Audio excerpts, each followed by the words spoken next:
Hello guys, just to let you guys know that this video just contains theories of my own and some analysis and symbolic meanings of characters and environments and a lot more. Now I can't be asked to find the clip where the other father ends up snipping the other flowers that was tickling Coraline. Now, dragon snappers in the garden represented deception and also concealment, so I assume that this was also another secret warning that the other father was using to warn Coraline to be aware of the future dangers she would later on encounter. Oh, and they're also very dangerous plants that can harm you. And again, with that meaning behind the plan about concealment, as I said, this could symbolize Beldam's secrets. Look at the shop window, guys. It says 1918 backwards. Possible war or flu references. It's possible that the time zone in Coraline's real world could have been going through a worldwide crisis. Hence why the characters are wearing old-fashioned light clothes. Well, some of them are, some of them aren't. Anyway, this is only a theory, as I've looked up online that this was the topic or event that was most above on the website page. If you type in 1918, of course.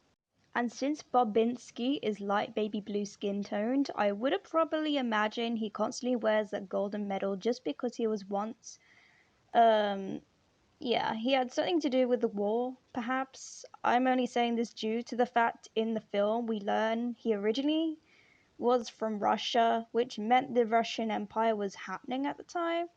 And if you had a beauty mark or a mole or whatever in medieval times, it had been considered if you had any unusual features that you would be classed as a witch. You would either be tortured or sentenced to public death. As citizens would accuse women who had moles, beauty marks, etc., then you would die. This is believed that if you had these, you were associating with witchery and black magic. Now I've noticed in the end of the film the cat jumps on a wooden post and vanishes. The real world that we hear a loud bang before the credits roll, so does that mean that the Beldam can still get in and out of other worlds despite losing one hand? I'm only saying this because the rest of her true form is still alive in the other nightmare-fueled world. Two wooden posts are found in both worlds. If you closely pay attention watching the animation, the wooden posts have an upside-down L shape, representing how the cat teleporting from one world to the next, hinting through a Coraline logo throughout certain parts of the film. The black cat that often follows Wybie or Coraline can teleport from real world to Beldam's world of horrors. Fairy rings are really dangerous. Coraline accidentally stands in the center of one in the film. Magical world, magical place, they often symbolize dangers, especially under the moon, which could sometimes lure you to become lost to time and place. It's said in a myth that you could suddenly disappear, so this is another portal to the real world that's connected to Badam's world. By the way, I'm not crazy. In the animation, you can see a fuck ton of mushrooms in a circle formation around the well.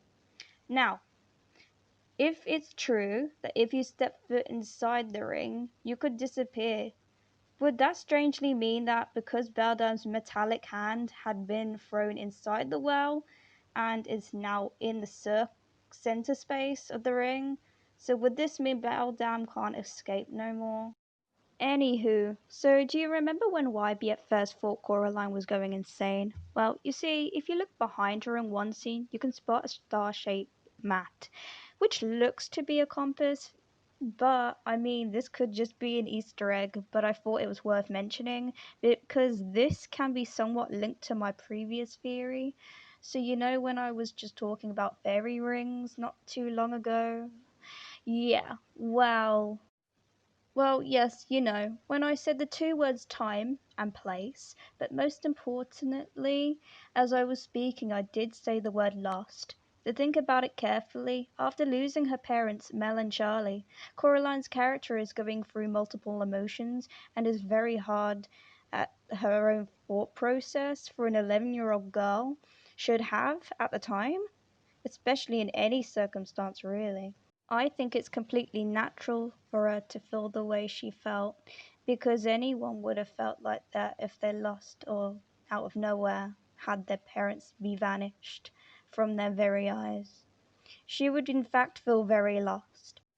Now, I know that he was just on about his own computer virus because of the storm, but I think there could be a slight, I don't know, a separate meaning behind it, which links my theory to Babinski and the shop year date on the window.